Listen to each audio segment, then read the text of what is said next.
hipermetropías medias o moderadas dependiendo de la sintomatología, hipermetropías altas, las corregimos todas en los niños. Okay. Ahora, el otro defecto que pueden presentar los niños es la miopía. Muy bien, entonces, para el estudio de las formas en que la miopía se presenta en la práctica, se acostumbra a dividirla también en dos partes fundamentales. Congénita, donde encontramos una longitud axial aumentada, un fondo atigrado, que es típico de la miopía ya patológica, que por la distensión que produce el globo ocular, entonces se pueden ver partes de la retina, se ve como un tigre, como la piel de un tigre. Son miopías altas, son miopías patológicas, y las miopías adquiridas, que es cuando vemos una longitud axial normal y mínimas con unas alteraciones en el fondo del ojo. Las congénitas, nace el niño con esa miopía, son supremamente altas. Las adquiridas aparecen más o menos hacia los 10 años, ¿sí? Hacia la parte de la edad escolar y la adolescencia del niño. Vemos miopía es cuando forma. Fraternidad y son las mismas marcas. Hay una versión menor que es el 50. Claro, todos. Creo que tengo una foto, ahí se la voy a mostrar. Entonces, las miopías congénitas o las miopías sintomáticas son de carácter grave. Una miopía patológica con ojo atigrado es muy limitante en la visión del niño, y ese ojo atigrado muy fácilmente se puede producir un desprendimiento de retina. Entonces, generalmente pues, no tienen un buen pronóstico y están demasiado afectados. ¿Cuáles son las causas que más producen este tipo de miopías congénitas? Son la fetopatía, generalmente producido por la toxoplasmosis. Cuando la madre tiene toxoplasmosis, ese toxoplasma pasa al torrente sanguíneo del niño, y el toxoplasma es feliz comiendo tejido nervioso. O sea, es un microorganismo que acaba con el tejido nervioso. Y lo que más le gusta y le encanta es la retina. Entonces, cuando la madre tiene toxoplasmosis, hay que tener mucho cuidado de que el niño no nazca ciego. ¿Y qué es toxoplasmosis? Es un parásito. Es un parásito. Gatos, perros, aves. Se transmite generalmente por los gatos y por los cerdos. Es más la cisticicosis que la toxoplasmosis, pero sí por las heces de los animales. Pero no es una enfermedad que en días le come la visión. No, es lento. Hay toxoplasmosis que quedan latentes, o sea, que no hace ningún daño. Pero hay toxoplasmosis que sí son activas, entonces, por eso... Sí, correcto. Lo que hay que tener cuidado es eso, que la mujer embarazada o en gestación no tenga una toxoplasmosis activa, pues se la puede pasar al feto. Igual puede ocurrir que no pase nada, pero hay mayor riesgo de que sí pase. Entonces vamos a encontrar esas miopías congénitas, la sífilis igual, la toxemia gravídica, o sea, cuando está en el periodo de gestación la mujer, entonces puede también causar eso. El albinismo, el mongolismo, la prematuridad y las opacidades corneales nos pueden llevar a eso. Es la tricotomía 21, es el mismo mongolismo. Es lo mismo que decía yo, la tricotomía. Sí. ¿El qué? El síndrome de Down, correcto. Sí, yo solo por esa la conocía. Sí. Y no lo repito para no equivocarme. Ahí está. Las constitucionales son de naturaleza hereditaria, se tienen varias formas. Hay miopía elevada no evolutiva, donde encontramos una miopía de 8 o 10 dioptrías, pero que para ahí, que no sigue evolucionando, tiene un muy buen diagnóstico, no hay alteraciones en el fondo del ojo, o sea, no observamos el fondo del ojo de esta manera y no así atigrado. Esto es típico de una miopía elevada. El fondo de ojo lo vamos a ver así. Eso es lo que se denomina un fondo de ojo atigrado, las manchas negras. Entonces, en la no evolutiva no hay ningún problema. Tenemos también con la congénita de tipo pigmentario, donde hay una mancha a nivel macular con muy mal diagnóstico, o sea, la visión es muy pobre en ese tipo de paciente. Y la de tipo albinótico, o sea, en los albinos, o aquí los llaman también hijos de la luz, creo que es Hijos del sol. o hijos del sol, Hijos del sol. de la luz. En Colombia, ¿cómo les dicen? Es un hablo espiritual. No, en Colombia no, aquí Hola, albino. Qué aburrido. son hijos de sol. Como hijos del sol. Y entonces hay una ausencia de pigmentación epitelial y generalmente viene asociado a miopías bastante altas.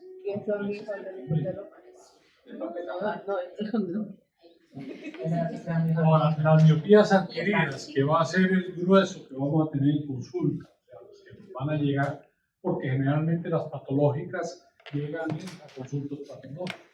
Y si nos llegan a nosotros, los tenemos que remitir a evaluación de consultas patológicas. De por sí, toda miopía alta que encontremos vale la pena la evaluación oftalmológica, porque la miopía alta generalmente viene asociada a aumento del globo ocular. El aumento del globo ocular generalmente viene asociado también a ligeros desprendimientos de retina. Empiezan de la periferia, se empieza a desprender por la ampliación del globo ocular. Entonces se remite a oftalmología para que hagan panfatocoagulación o factocoagulación, o soldadura, digamos así, de otra manera, para soldar esa retina y que no se produzca el desprendimiento. ¿Qué produce ese crecimiento, la presión intraocular? No, lo produce el crecimiento del ojo, o sea que el ojo es muy grande, o sea, ya se nace con ese tamaño mayor de 24 milímetros.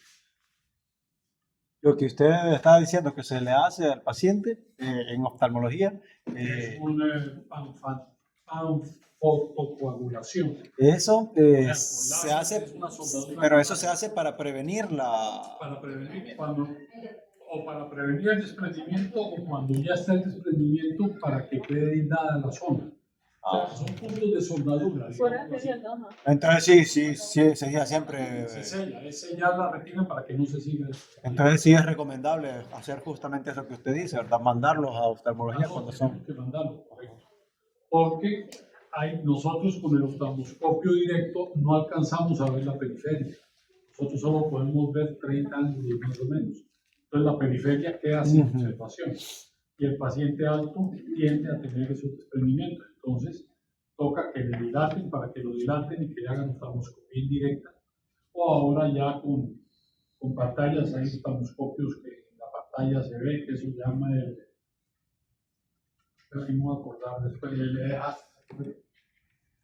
fotoretinografía. Ah, retinografía, Sí, correcto. foto de retina. Entonces ahí se puede ver también la retina, pero ya eso lo hacen los oftalmólogos. Y hay que dilatar la retina. Ok. Ahora, las adquiridas entonces son de gran importancia, pero generalmente no afectan a los niños. Es raro que encontremos un niño con miopías bien pequeñitas. Si lo encontramos es con miopías ya altas, miopías más de 4 dioptrías. En la pubertad, ahí sí aparecen estas miopías adquiridas, hacia los 10 años en las niñas, más o menos 12 años en los niños, y progresa de una manera constante y uniforme, sin llegar a más de 10 dioptrías. La que es adquirida, la patológica, sí pasa de las 10 dioptrías. A veces en el desarrollo también como que se empieza a ver, bueno, a mí me afectó en eso, por ejemplo, de la etapa de los 3 años, hasta que me llevaron No sé cuándo a una tuve. clínica, el oftalmólogo me revisó, me puso ahí, y hata me dijo una palabra que porque era lo que, me da igual, me dijo una frase. Que estaba yo a ver qué me andaba haciendo, que estaba así la visión. El caso es que uno se lo... Creo que de momento miraba borroso y de momento claro. Ya. De los 13 a los 15 años más o menos. Les dijo después que era por el desarrollo y cosas así. No sé, habría que especificar más el caso. Porque era como raro, de momento miraba borroso de lejos. Habría que ver qué te hace. Se puede producir un imbalance en la acomodación. O sea, puede ser un imbalance en la acomodación. A veces acomoda mucho, entonces se miopiza, otras veces no y se hipermetropiza. Pero no es común. O sea, Creo, en el caso. doctor, yo creo que Melissa va a tener hamburguesitas ahí para los pacientes, porque si les hagan algunos así. Es que se le va con la Téngale ahí. pero no mira. Pero si le doy, si no han comido, yo le doy. Téngale, pues. Ah, bueno.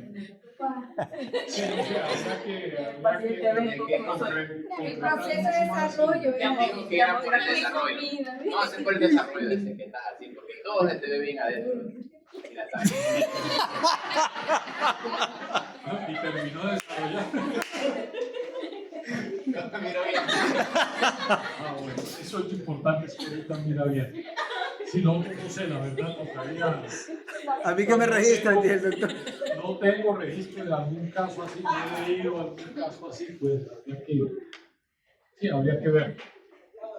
Sí, porque una vez un paciente me llegó porque le habían diagnosticado una desviación del vitrio. No, doctor, es que vengo porque me dijeron que tengo el vitrio desviado. No sé, busqué por todos lados, pues, no encontré la desviación del vitrio. Entonces, por eso uno tiene que tener cuidado en lo que le dice al paciente y que el paciente entienda, o sea, entienda qué es lo que uno le está diciendo. ¿Ok? Me decía hay un cuento que después de la niña que tenía un soplo en el ovario. Dios mío, que ella me duele la matriz. Tenía un soplo en el ovario. ¿El qué? Yo cuento la mitad y sí les cuento la otra mitad. Está bueno, está bueno. Que le estómago. Que lo sabe. Me duele la matriz. No, entre comillas. Entre comillas. Sí. Llega la niña, va donde la llevan donde el ginecólogo. Entonces, cuando regresa donde el ginecólogo, llega donde la mamá y dice a la mamá, bueno, ¿qué fue lo que te dijo el ginecólogo? Dice, no, mami, el ginecólogo dice que es que yo tengo un soplo en el ovario. Entonces, la mamá pues se va preocupada, va donde el ginecólogo, entonces le dice, pues no, doctor, mi niña dice que tiene un soplo en el ovario, ¿qué es lo que tiene la niña? Le dice, no señora, lo que yo le dije es que se le han soplado ovario.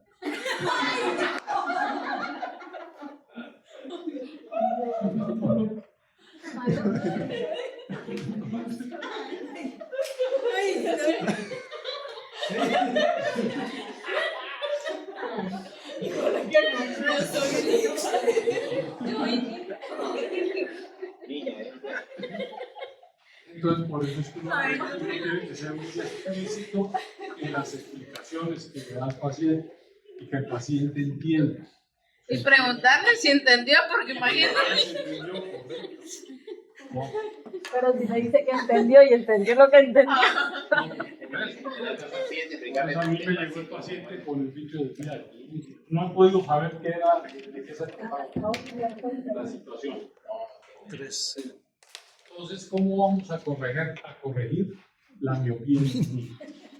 Pues, como regla general, se puede decir que la miopía en el niño se debe corregir siempre. ¿Por qué? Porque pues, la miopía nos va a dar una limitante en la agudeza visual de lejos. Ahora, siempre agregaríamos ahí, siempre que afecte la visión de lejos. Porque podemos encontrar niños con una miopía de 0,75, pero que su agudeza visual se mantiene en 20/20. Entonces, volvemos a mi teoría, que se debe retardar lo más que se pueda la corrección del niño, siempre y cuando no le afecte. Si es un niño que ya en la escuela le están diciendo que el niño hay que sentarlo adelante para que pueda ver bien, ya le está afectando. Entonces, se la corregimos. Pero siempre que nos afecte la visión de lejos, baje la visión de lejos, hay que dar la corrección, siempre en la miopía. Ahora, en algunos casos, cuando la metropía es corregida por primera vez, el niño no se acomoda bien a la corrección, se puede parcializar. Generalmente, yo recomiendo parcializar. Miopías arriba de 4 dioptrías, parcializar la corrección de la miopía. ¿Por qué? Porque el niño está acostumbrado, cuando tiene 3 o 4 dioptrías, está acostumbrado a no acomodar para ver de cerca.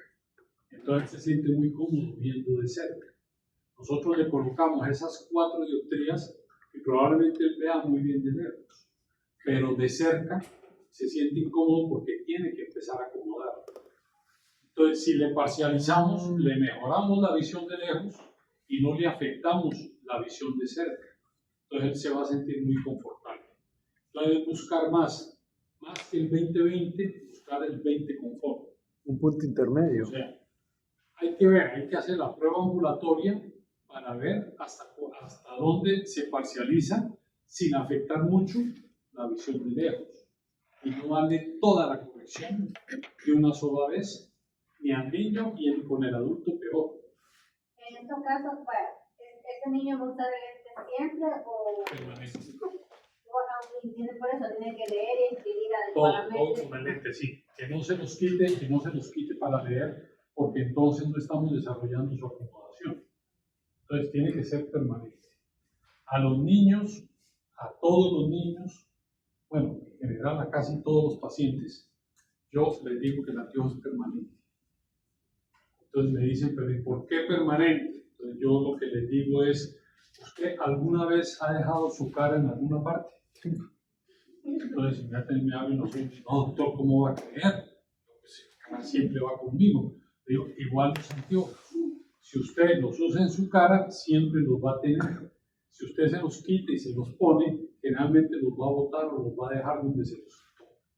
Entonces, que lo usen permanentemente. En los niños, también que lo usen permanentemente. Ahora, que para jugar pelota, entonces uno le dice, para jugar pelota te los puedes quitar.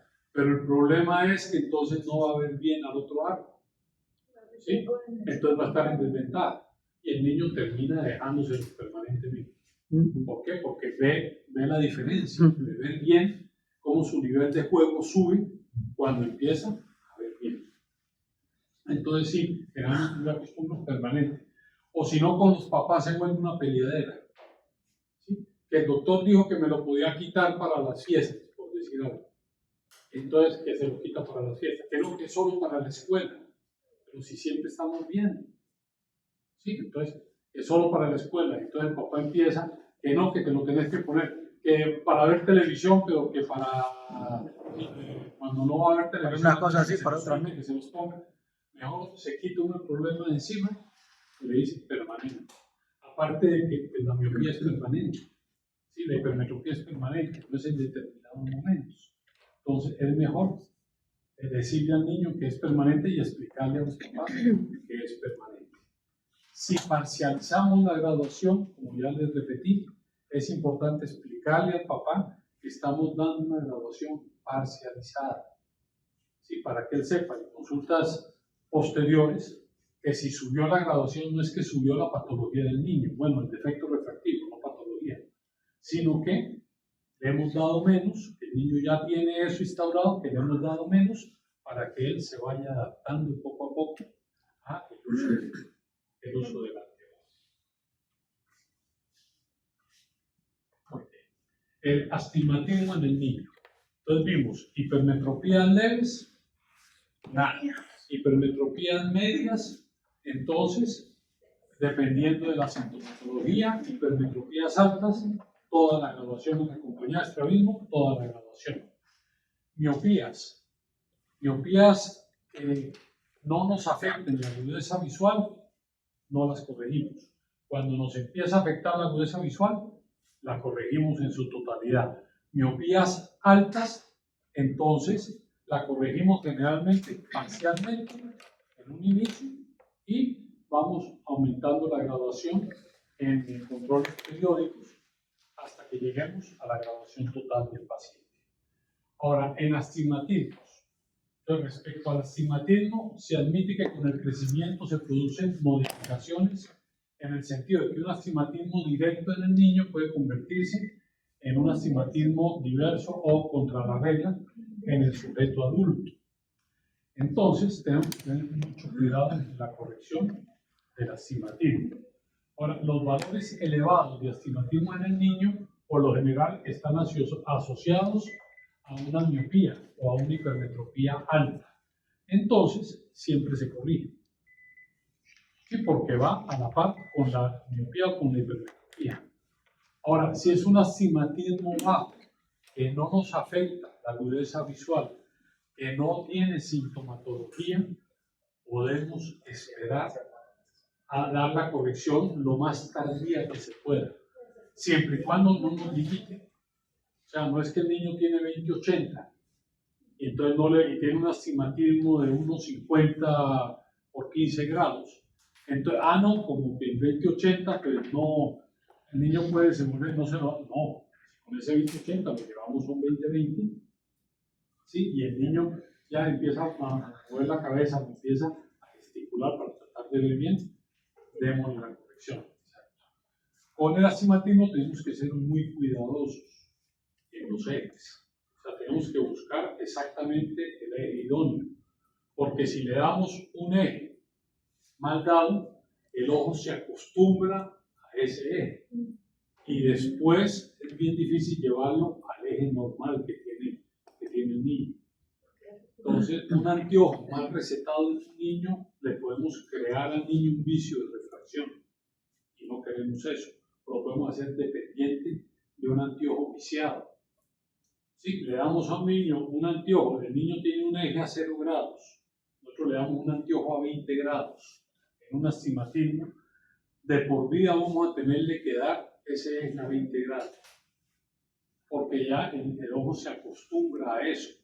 Después que se acostumbre a esos 20 grados, nosotros le colocamos un eje a 0, que era el que tenía el niño, no lo va a rechazar, porque ya se acostumbró a esos 20 grados. Entonces, por eso tenemos que ser muy cuidadosos cuando damos eso. ¿Y de qué manera afecta ese error la vida del paciente o del niño? ¿De qué manera lo afecta? En que le inducimos un defecto de reflexión que no tenía. Que el día de mañana llega a otra parte, a consultar en otra parte, y entonces le encuentran que su eje es horizontal. Entonces se lo van a dar horizontal y no mantener los 20 grados. Entonces ahí es donde uno puede tener problemas. Ahora, pero ahí nace otra regla. Que entre los 20 personas mayores de 20 años con astigmatismo no le toquemos el eje. Si el paciente viene usando un astigmatismo de 15 grados, ¿sí? Y nosotros a los 60 años al paciente le encontramos que el astigmatismo era de 35, no se lo cambie, déjeselo a sus 15 grados, o si no va a tener problemas. Entonces mantengamos el mismo astigmatismo que trae el paciente en los anteojos, a no ser que la sintomatología sea muy clara y que requiera el cambio. Que requiera el cambio, pero siempre con una prueba ambulatoria. Así siempre tenemos que dejar al paciente un tiempo con ese anteojo y preguntarle si no ve, si las esquinas sí las ve cuadradas, si el piso no se le levanta, si las paredes no se le vienen encima, porque es muy común, sobre todo en astigmatismos altos. Un astigmatismo alto, nosotros le giramos el eje 5 grados y es la de vaca. O sea, una diferencia como de 3 líneas en la pieza visual. O del no veo nada al sí veo. Entonces tenemos que mantener esos astigmatismos. Y en los niños tenemos que ser muy cuidadosos con esos ejes del astigmatismo. Porque entonces, ¿cuándo corregimos el astigmatismo? Entonces, en el caso del astigmatismo débil, bien tolerado, sin manifestación funcional, no corregimos nada. Sí, da tristeza ver niños con anteojos más 0,50 con menos 0,50 por 0 grados. Que nadie puede explicar por qué le recetaron eso al niño. Sí, porque si sacamos un equivalente esférico, la graduación de un niño es más 0,25. Y un más 0,25, ¿qué le puede afectar a un niño? Absolutamente nada. Pues ni a una persona adulta tampoco. Entonces, Es normal que no tenga perdón. Es normal que un niño tenga un 0,25. Sí, correcto. O sea, no tiene ningún sentido. Que un 0,75 de astigmatismo tampoco le va a afectar al niño. Porque con la comprobación. A no ser que sea un astigmatismo totalmente irregular, que un ojo lo tenga así y el otro ojo lo tenga así, la orientación del astigmatismo. La tenga por 45. Pero entonces ya hay un circo 45, el otro a 135. Entonces ya hay, pero hay unas manifestaciones externas. ¿Sí? O el niño pasa raspándose los ojos, o el niño se queja de que no ve bien, pero entonces ya hay sintomatología. Ahí sí lo corregimos. Pero el resto no lo corregimos. Ahora, en caso de presentar manifestaciones funcionales, eso quiere decir que le baja la visión o que le molesta, se debe dar la mayor corrección que el paciente tolere y se va aumentando paulatinamente hasta llegar al total. ¿Sí? O sea, el niño tiene un astigmatismo de 3, no le vamos a dar de una vez un plano -3, sino porque no lo va a tolerar, no lo va a botar definitivamente. Entonces tenemos que parcializar. O sea, los astigmatismos los parcializamos y vamos aumentando paulatinamente. Muy bien. Y el niño no estigmata, sino astigmata, estigmatizado por usar anteojos. Pero no, ahí en lugar de estigmita es astigmata. Astigmata, quiero decir ahí. Si no, después me va a decir, pero es que en la diapositiva decía estigmita. Sí, porque ahí dice. Ya se lo dijo. Yo me estoy adelantando. De ya le mando el mensaje. Estoy adelantando a los hechos. Sí. Es el niño astigmata debe usar su corrección de manera permanente. Lo que les decía anteriormente, en general, todo niño debe usar su corrección permanentemente.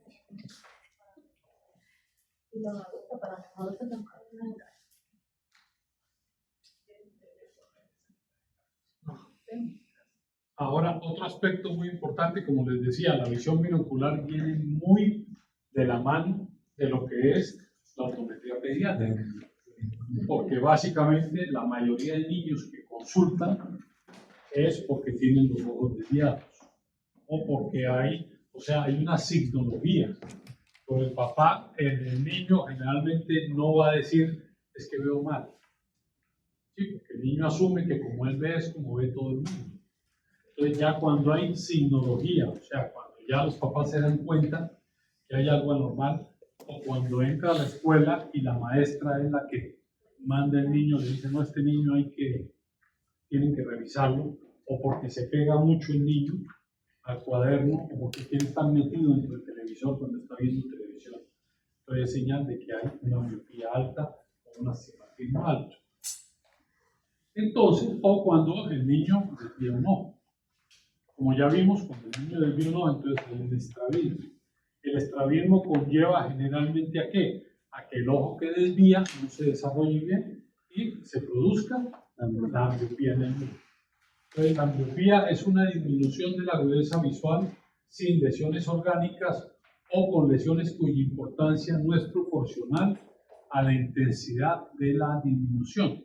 Eso es lo que comúnmente se conoce como la ambliopía exanópsica o por exanopsia. Y se puede presentar de manera unilateral cuando hay estrabismo.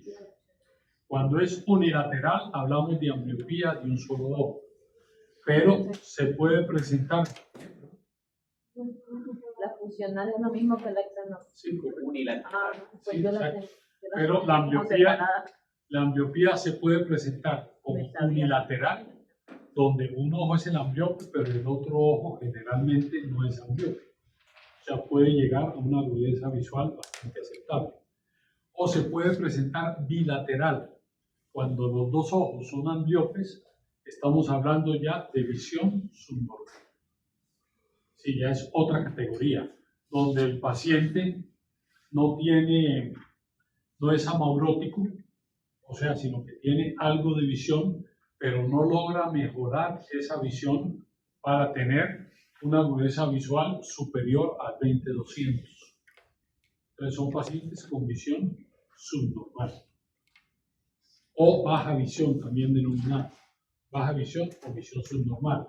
¿Cuándo se presenta la visión subnormal? Cuando tenemos una ambliopía bilateral.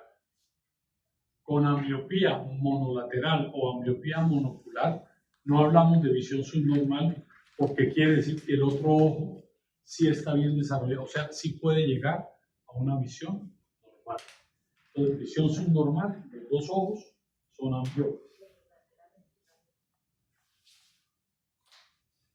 Entonces, ¿cómo clasificamos la ambliopía? Entonces, pueden ser ambliopías monoculares o pueden ser ambliopías binoculares. Las ambliopías binoculares también se denominan visión subnormal y las ambliopías monoculares pueden ser producto de una anisometropía, puede ser con fijación central en ambos ojos, puede ser con fijación excéntrica. Por eso cuando estudiamos la ambliopía, ¿qué es lo que estudiamos? Estudiamos pues, la agudeza visual y la refracción que tenga el paciente, o sea, la refracción que tenga el paciente y el modo de fijación que tenga el paciente. Muy bien. Entonces, ambliopía binocular o visión subnormal. Entonces, cuando es un déficit visual, generalmente es de origen orgánico. El límite entre la ceguera y la visión subnormal es bastante vago y sujeto a muchas controversias. O sea, hay estados legislativos donde una persona que tenga agudeza visual de 20/200 con los dos ojos ya lo consideran impedido visualmente para determinadas funciones. Ya con 20/400 ya ese paciente lo manda a uno que aprenda braille o que vaya al instituto, que le empiecen a enseñar a manejar el braille, que le empiecen a enseñar a manejar el bastón, porque legalmente quien tenga menos de un 10% de visión es considerado legalmente como ciego, así logre ver formas, así tenga percepción luminosa. Entonces, pero de acuerdo a las diferentes legislaciones. Entonces, el límite inferior de la miopía puede ser fijado en una agudeza visual de un 25% y menor que eso ya se puede considerar ceguera. O sea, un 25% más o menos está alrededor del 20/400. ¿Sí? Cuando el paciente ve menos del 20/400 y como esa ambliopía no lo podemos corregir. O sea, por más que le pongamos lentes, no podemos pasar de eso. Es una ambliopía. Abajo de eso se considera legalmente ceguera, así el paciente pueda ver, o sea, pueda definir formas, tenga percepción luminosa, entonces, y buena proyección luminosa, pero no puede percibir detalles.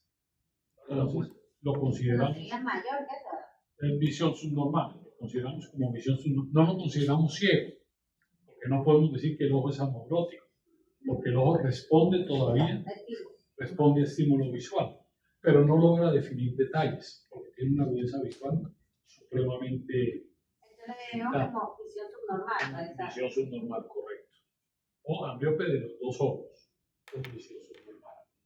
Entonces también se debe considerar dentro de la visión subnormal los niños o jóvenes que poseen agudezas visuales superiores, pero que padecen una enfermedad progresiva, o sea, con una degeneración retinal, que sabemos que ese niño va a llegar a ser ciego, va a llegar a tener una ceguera o va a llegar a desarrollar esa visión subnormal.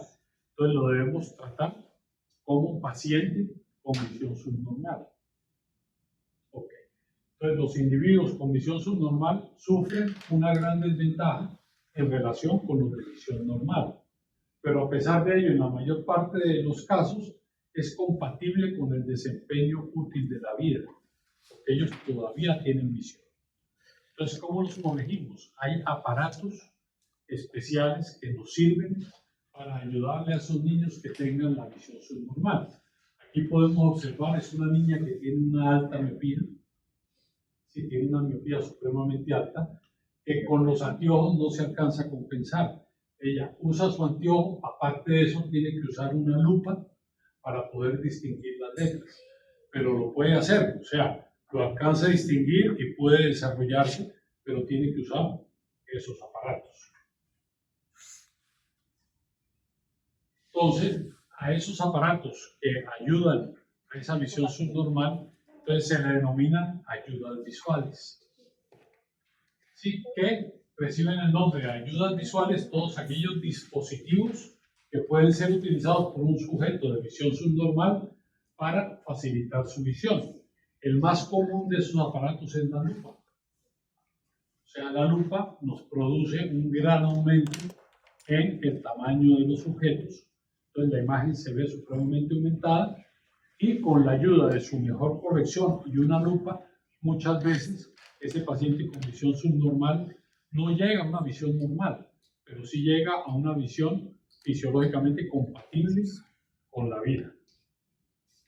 Y el máximo inconveniente es que cuanto mayor es el aumento que se consigue, menor es el campo visual. O sea, tiene que ser más específico, que miren exactamente por el centro óptico del aparato o del dispositivo que estén usando para manejar esa visión subnormal.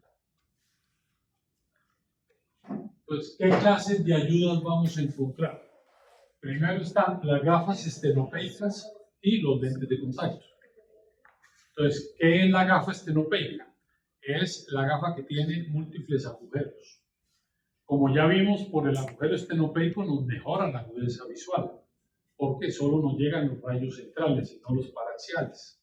Entonces, al tener la gafa de diferentes agujeros, el paciente tiene mejor visión, pero se disminuye totalmente el campo visual, porque solo puede ver a través de ese agujero, pero se ayuda. En países desarrollados, ve uno a veces personas con esos lentes tipo hormiga, ¿sí? Con ojos de hormiga, que lo ayudan. Aquí en los países subdesarrollados, en el tercer mundo, rara vez vemos un paciente con ayudas visuales, pues todavía no es lo común que encontremos. Entonces están los lentes de contacto o la combinación de los dos. Sí, hay pacientes que tienen, digamos, el lente de contacto una corrección de menos 18, pero aparte de eso en anteojos tienen que utilizar un plano con menos 250 o algo así. Entonces son ayudas que se dan cuando se tiene la visión subnormal. Lo otro serían las lupas. Entonces la lupa nos va a ayudar también para magnificar y nos puede ayudar en la visión subnormal. Están las gafas amplificadoras o las gafas telescópicas o telelupas, que son como telescopios incorporados en las gafas.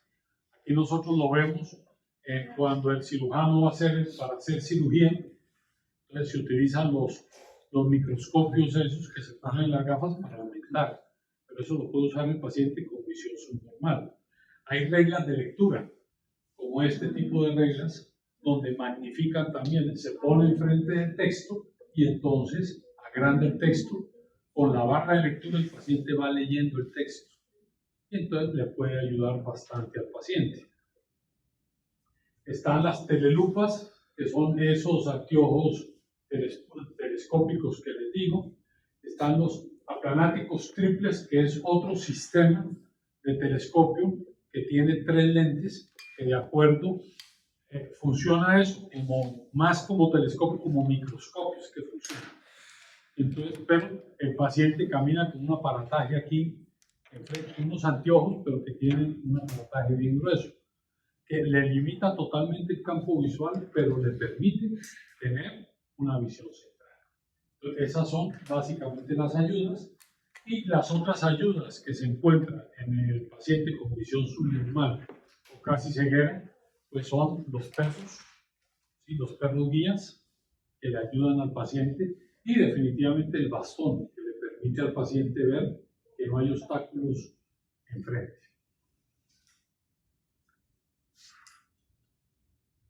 Muy bien. Entonces, ambliopía, exanopsia. Ya vamos a ver específicamente la ambliopía, exanopsia.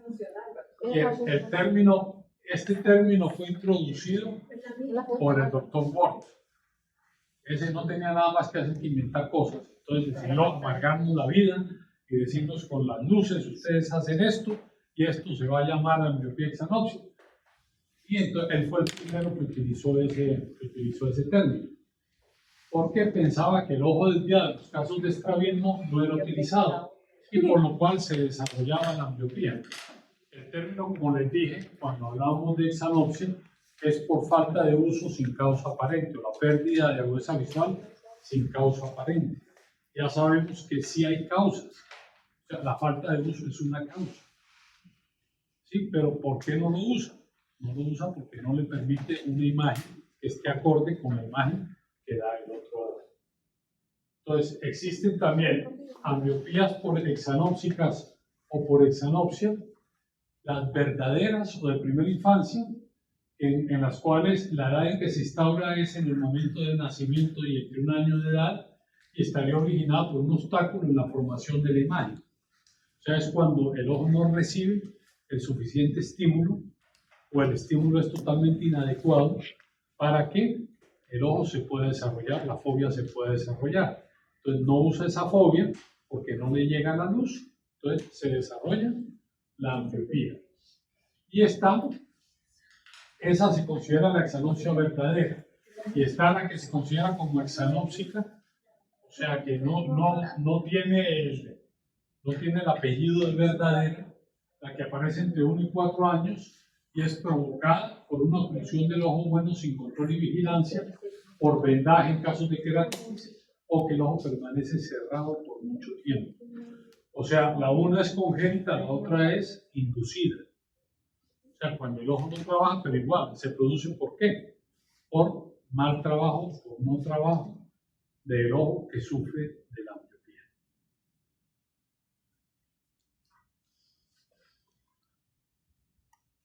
Muy bien. Vamos a ver entonces la ambliopía orgánica congénita, como algo es con la que nace el individuo. Aquí podemos ver claramente que este paciente que presenta, bueno, inicialmente dice uno catarata. Exactamente el término que se utiliza es una leucocoria. O sea, leucocoria, porque aquí todavía no sabemos si es catarata o si es algún problema que tenga a nivel de cámara anterior, si es algún tumor. O sea, cuando el ojo se ve blanco en un bebé, es leucocoria. Sí, leucocoria, que puede ser ocasionado por una catarata. Pero lo primero que pensamos es una catarata, y lo más frecuente es las cataratas de los niños. Gracias a Dios, porque simplemente se saca la catarata, ya la luz entra, y entonces el niño puede llegar a buen término. Es un niño que se le puede poner lente de contacto, porque si el otro ojo está bueno y le ponemos anteojo, nunca va a tener visión binocular. Entonces tiene que estar tratado con lente de contacto. Ahí es un dolor de cabeza para los papás, porque es el papá el que tiene que estarle poniendo el lente al niño. Entonces, tiene por origen un soporte orgánico apareciendo en niños que presentan alteraciones anatómicas.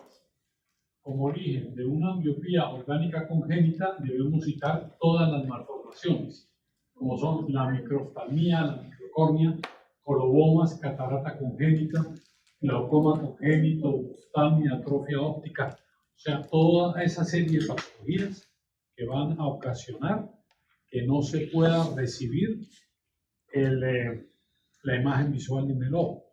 Entonces el ojo no se va a desarrollar, produciéndose en ese ojo una ambliopía. Muy bien. También tenemos la ambliopía psíquica, que es la que se presenta después de un tratamiento psicológico. El diagnóstico está basado en la ausencia de otros signos, tanto funcionales como orgánicos. Son más frecuentes en las niñas que en los niños. Y se presenta en pacientes con desequilibrios nerviosos o autosugestionales. Y el tratamiento ya debe ser confiado al psicólogo o al psiquiatra. Entonces, son los niños que manifiestan después de una rabieta o después de determinada situación que no ven. Y efectivamente ellos dicen que no ven, y uno observa absolutamente todo, y el paciente no ve nada y uno tampoco ve nada. ¿Sí? Los dos no vemos nada. Entonces, eso se puede ver o a una afección del nervio óptico, ¿sí? O a un problema psicológico donde psicológicamente bloquea la imagen y efectivamente él no ve, pero no porque no tenga la capacidad de ver, sino que cerebralmente no puede desarrollar la percepción. Entonces, es una ambliopía psíquica. eso ya lo trata el psiquiatra y el psicólogo. Y esta también es muy común, la ambliopía simulada. Es la ambliopía, en la mayor parte de los casos, el afán de portar gafas del paciente por ver que otro niño las lleva. Entonces llega la niña que sí necesita corrección o el niño que sí necesita corrección. Los papás le compran el anteojo de Spider-Man para que lo use el niño llega a la escuela y el amiguito dice, ve, qué macizo, qué macetero, qué machera, dirían en Colombia, los anteojos que usted está usando. Eso puede ser otra definición también. Lo que pasa es que corren el riesgo de que les toque lavarse la boca con jabón, por Pero entonces el niño ve, o la niña, ven que su compañerito se está usando anteojos. Entonces él quiere también usar anteojos. Pero la querencia de usar anteojos es que, pues, lógicamente, los papás no le van a dar anteojos porque sí. Entonces el niño empieza a quejarse, es que no veo, es que no puedo ver, y es que no puedo ver, y efectivamente llegan al consultorio y que yo no veo, y yo no veo, y yo no veo, y uno le muestra allá y no, y que no ve nada. No mira la A. Entonces no mira la A, y si son niños de 5 o 6 años que de pronto no saben leer o alguna cosa, no miro. Y allá, y me salgo aquí, no veo nada. Entonces tiene uno que ingeniárselas, o sea, a ver si el niño sí está viendo o no está viendo. Entonces uno le pone una luz, puede ser poniendo la luz, uno mueve la luz y si el niño sigue la luz, entonces sí está viendo la luz. De pronto uno tiene una pelota, o sea, el niño lo tiene uno sentado, no lo tiene dentro del forópter porque a nadie lo podemos meter dentro del forópter. Entonces sí. Entonces, tenemos el niño sentado tranquilo y de pronto una pelota y le tiramos la pelota al niño. Entonces, al tirarle la pelota al niño, el niño inmediatamente frente a una pelota, inmediatamente se mueve. Entonces ve uno que el niño sí está viendo. ¿Sí? Le ponemos obstáculos al niño, le decimos, digamos, movemos la silla, le decimos al niño que camine. ¿Sí? Y el niño camina, y camina él, que está haciendo su parapeto de que él no ve. Sí, de que él no ve. Pero le movemos una silla, sin que él se dé cuenta, o sea, le movemos una silla y vamos a ver que el niño llega y no se tropieza con la silla, sino que pasa de lado, entonces sí está viendo la silla. Y así hay varios simuladores. Entonces tenemos que ver la manera como lo sacamos de esa simulación. Otra que hacemos es que le colocamos al niño, el niño no ve nada, ¿sí? No ve absolutamente nada. Le colocamos un lente. ¿Sí? Le colocamos un lente, entonces el lente, el niño sí mira. Con este lente sí veo muy bien. Resulta que el lente es un lente negro. ¿Sí? Entonces, con este sí veo, sí que necesito. Ya me conseguí los lentes. Sí, ya me conseguí, exacto. Entonces, con esos simuladores tenemos que tratarlos muy bien así. Yo tuve el caso de una niña, ella tenía 13 años, hija de un cirujano plástico aquí muy famoso. Entonces llegó la niña a consulta de estas niñas simuladoras y me di cuenta yo que no tenía absolutamente nada. Pero entonces le dije al papá, le dije, le voy a recetar los anteojos. Le voy a recetar unos anteojos. Y a ella le dije, sí, definitivamente tienes un gravísimo problema, Le receté los anteojos. A los 3 meses botó los anteojos y no volvió a pedir anteojos ni nada. Entonces llegó el papá a decirle, ya que fulanita botó los anteojos, pero yo veo que ella no los necesita, yo veo que ella está viendo muy bien. Entonces, ahí le dije, sí, yo te dije que le recetaba los anteojos, pero sin ninguna graduación. Entonces me dijo, pero sin ninguna graduación, ¿por qué lo recetaste? Entonces le dije, para que llegara a esta situación, para que ella lo que quería eran los anteojos, no había manera de convencerla de que no necesitaba los anteojos. Ya ella usó los anteojos 3 meses, se le acabó el problema y ahora ella está viendo bien. Y dije, no había visto eso. Le dije, ¿te solucionó el problema o no te lo solucionó?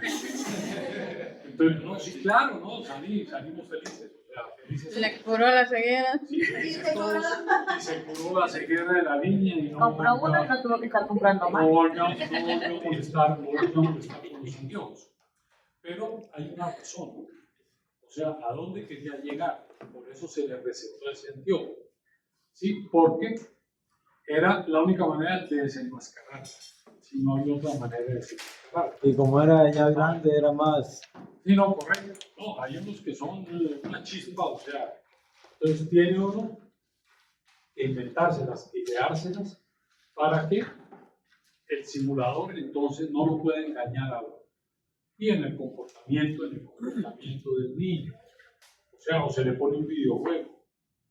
Entonces, para ver cómo manipula el videojuego. No ve nada, el videojuego sí es un gallo jugando.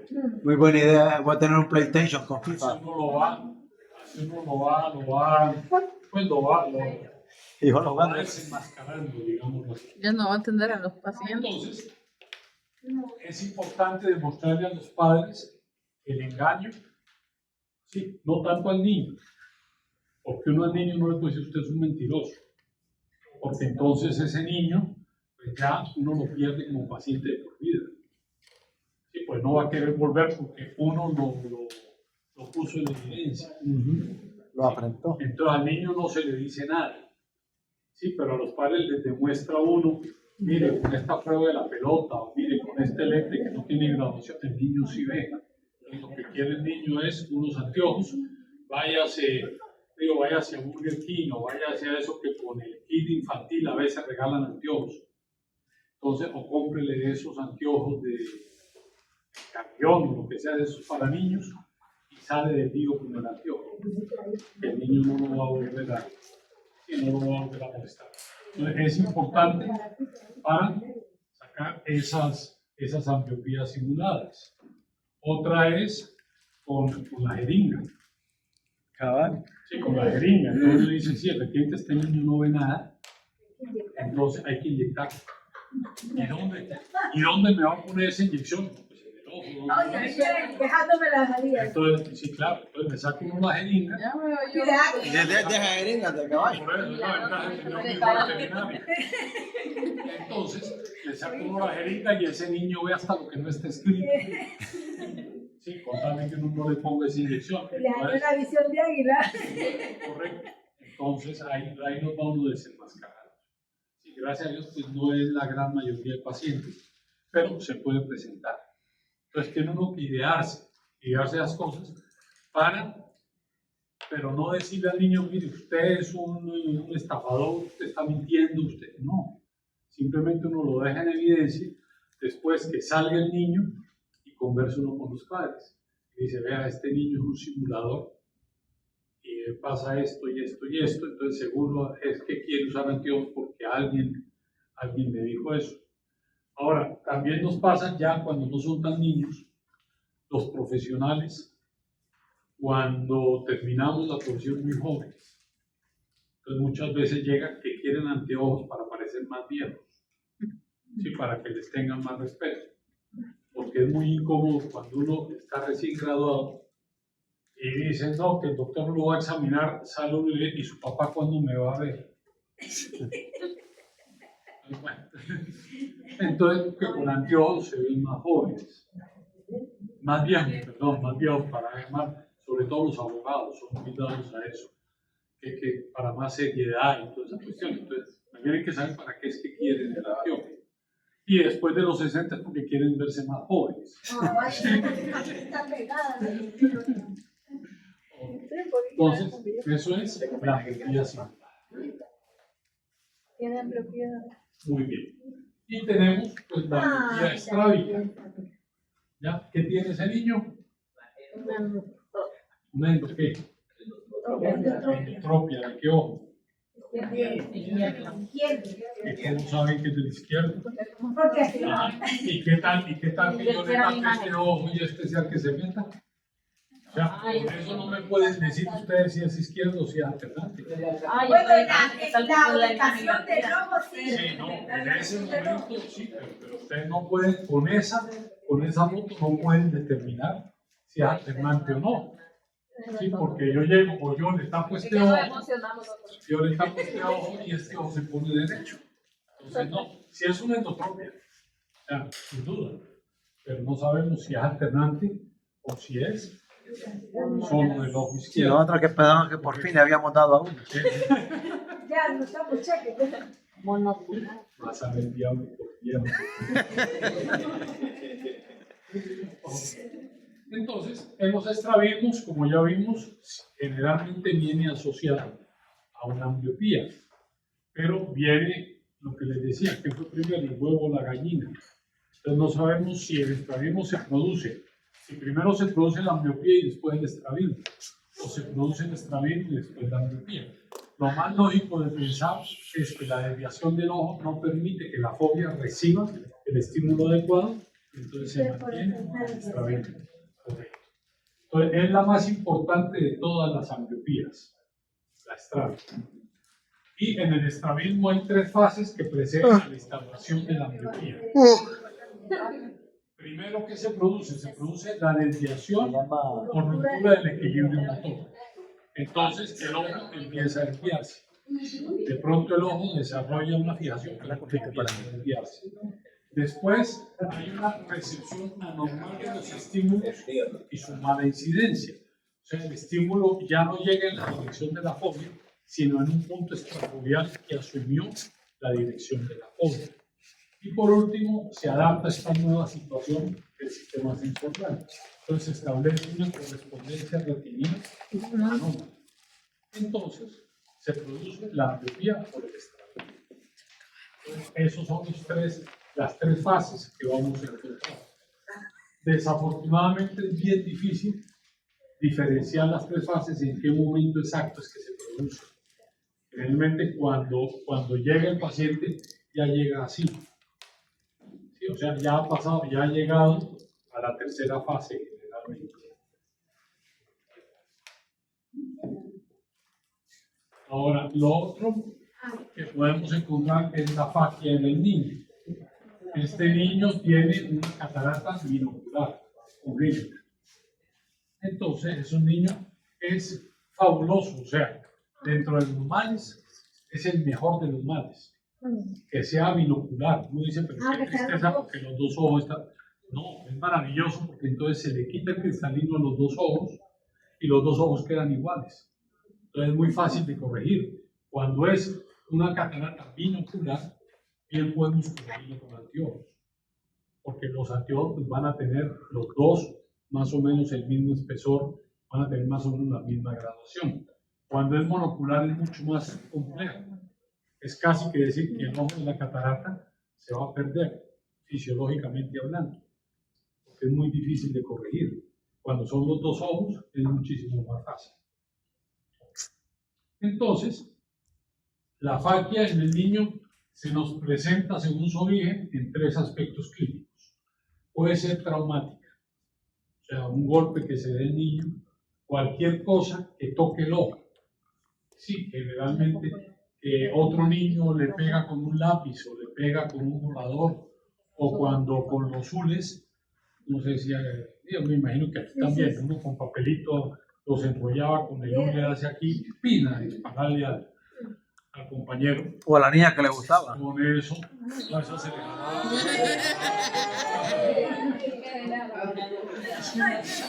Qué maltratador. Un amigo me contó que hacía eso.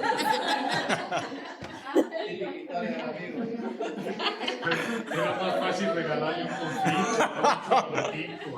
era más fácil que agarrar Se comía el confite y le daba con Con el dardo le daba. Se creía Cupido. Entonces es bien peligroso porque es eso, cualquier golpe que nos altere, el cristalino es muy sensible. Cualquier cosa que no toque nos va a producir esa opacidad. Entonces son las cataratas traumáticas. Está la catarata congénita unilateral, que es la más peligrosa de todas, o la catarata congénita bilateral.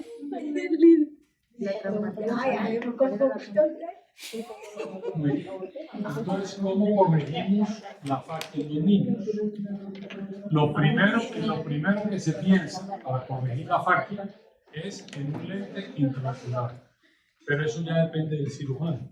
Si le va a colocar el lente intraocular o no se le va a colocar, si tiene las medidas o no tiene las medidas. Lo segundo es el lente de contacto. Con el lente de contacto no importa que sea unilateral o que sea bilateral, porque vamos a lograr una imagen muy parecida que se forme en la retina. Y anteojos, cuando es binocular sí podemos dar anteojos. Cuando es monocular, dar anteojos no tiene ningún sentido. Sí, porque no va a servir absolutamente para nada.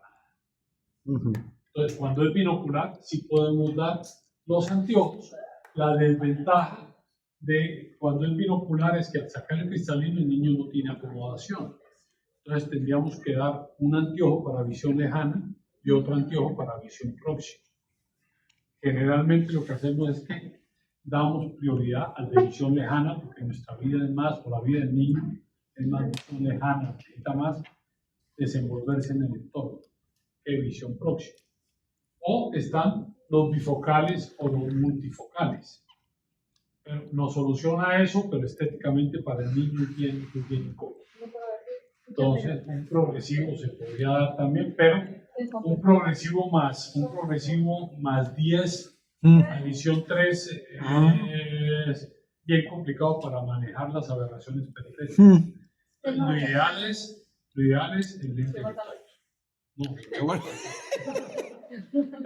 que vuelvan a hacer, pero ¿cómo vuelve a entrar?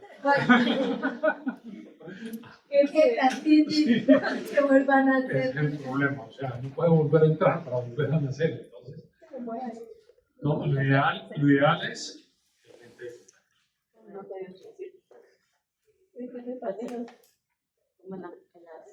Muy bien.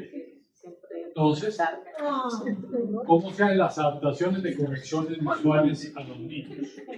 ¿Sí ven?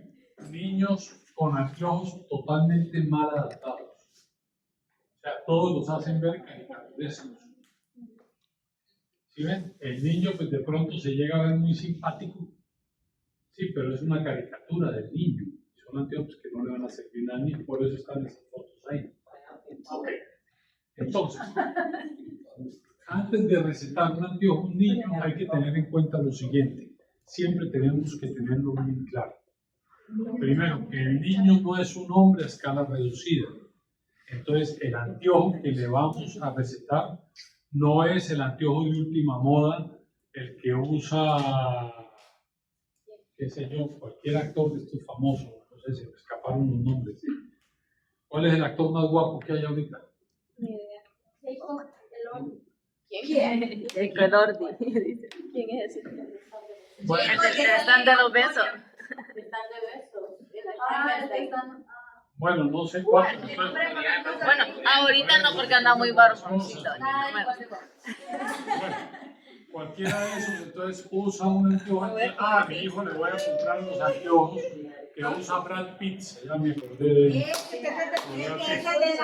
Sí, no, de pues, o sea, ya, por les pregunté. Ahora estaba William Levy, ¿va? Ahora estaba William Levy en esa generación. Sí, también, exacto. No, no, Pero es lo que decía la gente. Sean Connery o de Brad Pitt, de cuál es el otro. Richard Gere, Kevin Costner. No, si tienen buenas películas. Sí, bueno, y buenos actores. El que sale en Yellowstone.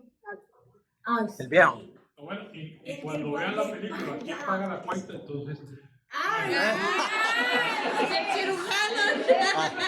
Ahí quería llegar ya rápido. Ahí es donde queríamos llegar. Bueno, Hasta rojo se puso. entonces muchas veces la mamá quiere que con el actor, o sea, que el actor use estos anteojos, entonces al niño vamos a poner los anteojos que usa el fulano de tal. No, o sea, hay anteojos diseñados y los diseñadores, gracias a Dios ahora ya trabajan la línea infantil. Entonces, que los anteojos estén de acuerdo al niño. Segundo, el niño está sometido a una continua evolución morfológica. O sea, que no es que el anteojo le va a durar al niño 5 años. O sea, el anteojo hay que cambiarlo en la medida en que el niño va cambiando su morfología, o sea, va cambiando su apariencia y su aspecto. Entonces, es absurdo pretender que el niño va a crecer dentro del anteojo o que el anteojo va a crecer con el niño. No, tiene que ser para el niño en ese preciso momento de instante. Y la gafa infantil hay que adaptarla perfectamente a la cara del usuario. O sea, el anteojo no tiene por qué estar del niño, no tiene por qué estar acá. El anteojo no tiene por qué, las cejas, las pestañas, perdón, no tienen por qué molestarle al niño. Entonces tenemos que adaptarlo para que el anteojo quede acorde con la cara del niño. Eso es bien importante. Y saber, y otra muy importante que se la he repetido, se la repetiré siempre, saber por qué es que se le da ese anteojo al niño. Tener nosotros claro el por qué le estamos dando ese anteojo. Muy bien. Ahora, entre las patologías que se presentan, entre las patologías que se presentan en el niño, o las más escandalosas, digámoslo así, que generalmente no nos llegan a nosotros a consulta, porque se queda en consulta con el pediatra. Pero es bueno que sepamos que existe lo que es el glaucoma congénito, que hay que distinguir dos tipos. Los verdaderos debidos a una malformación congénita del ángulo camerular. ¿Se acuerdan cuál es el ángulo camerular? ¿No se acuerdan cuál es el ángulo? De la cámara anterior, correcto. Acuérdense que el ojo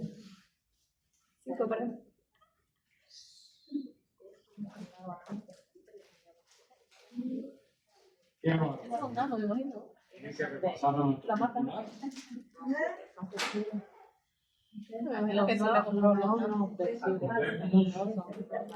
¿Es que se parece? Eso es que está la marca más, que está mejor. La más, me parece más.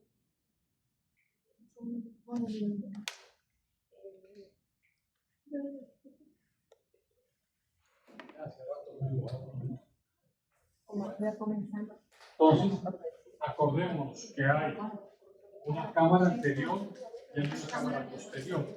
El humor acuoso se produce aquí, ¿sí? En los procesos ciliares, correcto, viene el humor acuoso aquí, tiene su drenaje, se produce el humor acuoso aquí, drena, pasa de la cámara posterior, pasa a través de la pupila a la cámara anterior y se va a ir por el ángulo camerular. Este es el ángulo camerular. Este es. Entonces, ¿qué pasa? Si tenemos el ángulo camerular con la trabécula, que aquí pasa a través de la trabécula, si lo tenemos obstruido, entonces no va a poder circular y no va a poder salir de ese humor acuoso. Entonces, ¿qué pasa? Que aumenta la presión intraocular. Entonces se produce el glaucoma, que es el glaucoma debido a la malformación congénita del ángulo camerular. Entonces, cuando es por esto, ¿qué es lo que hay que hacer? Hay que abrir mediante cirugía, se abre el ángulo camerular, ¿para qué? Para que pueda drenar. O se pone una glándula de Goldman, creo que se llama, para que drene, para que ayude a drenar todo ese humor acuoso. Y se soluciona el glaucoma antes de que nos vaya a afectar el nervio óptico. Entonces, esos son los que se denominan verdaderos, por esa malformación del ángulo camerular. Pero están los otros en los que la hipertonia aparece, hipertonia, o sea que es demasiado, el ojo tiene demasiada presión. La hipertonía exactamente sería, se disuelve el ditongo con el acento en la I. Entonces, aparece en otros síndromes malformativos, como puede ser la luxación congénita del cristalino. Que al luxarse el cristalino, entonces impide este paso a través de la pupila porque bloquea parte de la pupila, la parte del cristalino. Entonces se produce también ese glaucoma. Afecta más al varón que a la mujer. Y por lo general es bilateral. El 80% de los casos se presenta en los dos ojos. Es de carácter hereditario ya plenamente confirmado. Que el paciente con glaucoma sí puede heredar, o sea, el paciente que tiene antecedentes de padres con glaucoma tiene que tener mucho cuidado con su presión intraocular, porque hay muy buena posibilidad de que él también vaya a tener glaucoma, aunque sea también ¿Y glaucomatoso. cómo lo podría, o sea, Regulando, evitar?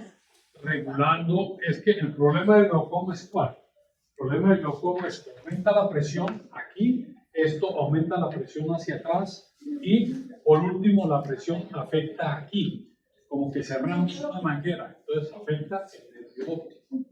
Entonces, si yo tengo antecedentes glaucomatosos, tengo que estarme chequeando. Cuando me aumente la presión, hay que ver qué es lo que la está causando. Si eso depende de si sea de ángulo abierto o de ángulo cerrado. De ángulo cerrado es cuando está taponado. De ángulo abierto es cuando el tapón existe a este nivel. Entonces, ¿qué es lo que se hace? Se hace una pupila aquí, se hace una iridectomía para que en lugar de que el gloso pase por la pupila, pase por una falsa pupila que se le hizo al paciente. Entonces, el paciente que vemos con un coloboma de iris. O se hace otro tipo de cirugías para disminuir mediante gotas, se puede disminuir la producción del humor acuoso. Entonces, lo importante es que el paciente sepa a tiempo, se controla la presión y no nos afecta el nervio óptico.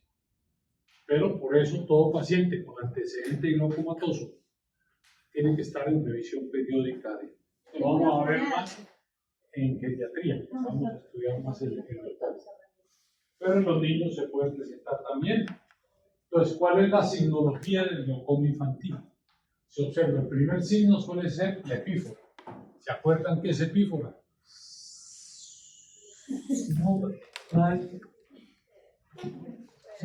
Eso me va a causar una gran epífora, pero lo voy a hacer aquí frente a la pared.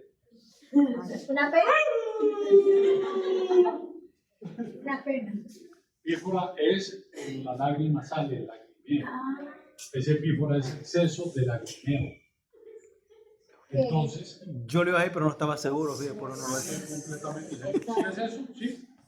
¿Sí? No, está buscando. ¿Qué es epífora? Sí, no, no. ¿Y sí dice eso? ¿Sí? ¿Sí se Ah, bueno. Entonces algo bien calificado, sí. Entonces algo bien calificado. Ya. Ya la descubrimos Sí, entonces. no, era para corroborar. Sí, Es que que no ya vieron- confirmó. es que no vieron que yo lo tengo aquí. Ok. Entonces, el primer signo es la epífora. ¿Por qué? Porque como el ojo tiene presión aumentada, el ojo aumenta de volumen. Al aumentar de volumen, entonces no alcanza a drenar todo por los puntos lagrimales. Entonces se desborda la lágrima. Entonces se causa ese epífora. Hay fotofobia y blefaroespasmo. El blefaroespasmo, me imagino que sí saben qué es. Bléfaro, ¿qué es bléfaro? Párpado, correcto. El blefaroespasmo, entonces el párpado está muy rígido. Por lo mismo, porque el globo ocular es mucho más grande. Es consecutivo, hay una edema corneal también, porque al ser el ojo más grande, el párpado no cierra completo, no se lubrica bien, entonces el estroma de la córnea, que es la capa intermedia de la córnea, acumula más agua, acumula mucho más agua y entonces se inflama y se produce una edema corneal. Y cuanto más tarde aparezca el signo, el pronóstico es mucho mejor. La megalocornia y el aumento de la profundidad de la cámara anterior casi que nos dan el diagnóstico. O sea, las córneas muy grandes, por lo que se amplía completamente el volumen del ojo. Muy bien. A veces la distensión del globo ocular llega a alcanzar tales proporciones que justifica la denominación de buftalmus. Buftalmus es, como su palabra lo indica, es ojo de buey. Los bueyes o las vacas o los equinos en general tienen los ojos grandototes y generalmente salidos. Entonces, cuando el niño tiene el ojo así, ya es la tercera etapa de la entonces se dice que tiene un buftalmus o un ojo de buey. Es exactamente lo mismo. La atrofia y excavación de la papila óptica es un signo tardío de la enfermedad. O sea, cuando ya vemos que está afectado aquí, que hay una gran excavación, ya ha habido lesión a nivel del nervio óptico y ya el pronóstico es muy malo. Ya el ojo ya está casi llegando a ser un ojo apoplótico, más bonito que apoplótico.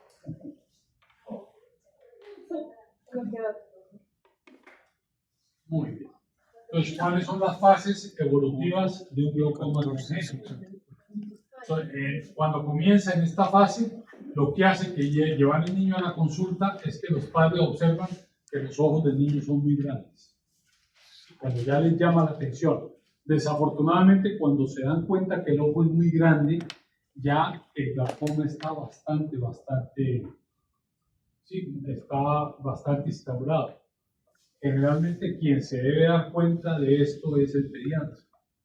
¿Sí? Cuando llevan el niño a sus revisiones periódicas, entonces observan eso y lo remiten. El aumento del tamaño se acompaña con signos irritativos, los cuales exageran con la luz. La tensión ocular siempre es mayor de 20 milímetros. Lo normal de una tensión ocular está hasta 16 milímetros de mercurio, con cualquier tensiómetro. Eso lo vamos a ver en aparatos especiales. Y con el tensiómetro de Schultz, con el tensiómetro de... No. Entonces, debe ser mayor de 16 para considerarlo una hipertensión. Generalmente el niño ya trae mayor de 20 milímetros. Y el examen de fondo expone una palidez papilar y un comienzo de escamación. Eso en la etapa 1 o de comienzo. En la etapa 2 ya tenemos el edema corneal y tenemos la fotofobia, es un niño que no soporta la luz. Y no soporta la luz, ¿por qué? Porque el ojo no está bien lubricado. No está bien lubricado porque está muy grande. Entonces el parpadeo no es completo. Y a nivel del limbo se observa la distensión del limbo y la tensión es superior a 30 milímetros. ¿Qué es más alta entonces? Es mucho más alta, sí, ya hay mayor presión. Y esa es la ventaja de que la córnea sea tan flexible, que permite que el ojo se expanda, que el ojo se haga grande sin perder completamente el ojo. Si no tuviera esa flexibilidad, entonces estallaría por algún lado del ojo, como un globo cuando uno lo infla. Muy bien.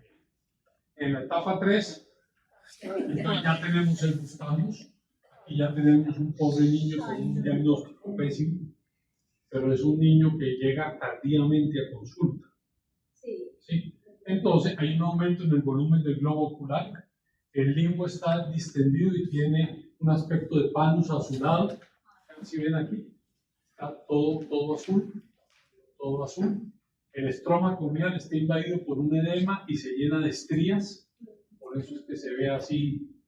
Si uno lo ve con la lámpara de hendidura, está completamente estriado. Existe ya atrofia en la excavación papilar y la tensión es superior a 30 milímetros. O sea, este es un niño que el diagnóstico es fatal. O sea, es un niño que ya tiene, pues, de ahí tiene que salir de la cirugía que le haga, tiene que salir para la escuela para ciegos, ya para empezar a desarrollarse. Ya en el estadio 3 o ya a nivel Gustavus. Okay. Y ya en el estadio 4 ya no hay nada que hacer, termina con la nucleación. O sea, donde hay que sacarle el ojo ya para que no cause mayores problemas. El diámetro es de 15 milímetros.